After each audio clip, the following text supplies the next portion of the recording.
For 70 years, the Jews had been away from their home. They had to live in a country that was not their own. First, the country was called Babylon, but now it had a new king, King Cyrus, and now the country was called Persia. The old people remembered the beautiful temple of God that used to be in Jerusalem. Jerusalem had been the capital city of their home country. The young people had never seen Jerusalem, but they wanted to go there because their parents had always talked about how wonderful it was. Some of the people remembered the promise God had made years ago back to Jeremiah. God promised after 70 years that people would go back to Jerusalem. The old kings had made the Jews stay away from home, but now God worked in the heart of the new king. Cyrus's heart changed and he decided to let the Jews return to Jerusalem. Cyrus even sent money and supplies to help the Jews rebuild the temple.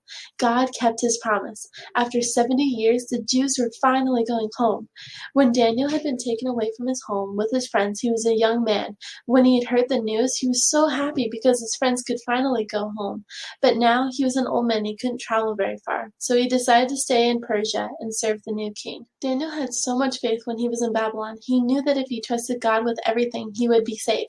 When he and his friends had the vegetables instead of the king's food, they were healthy and the king was happier with them than anyone else. When he prayed and asked God to help learning the king's dream, even when his friends, Shadrach, Meshach, and Abednego, had awesome faith. Remember when they were thrown in the furnace? They had so much faith that God would be with them that their clothes didn't even smell like smoke when they came out.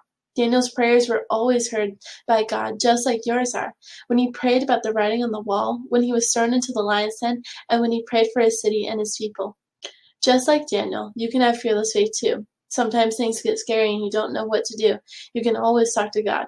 Even if you can't see him, he's with you all the time. And when you pray, he hears you. We can have fearless faith, just like Daniel.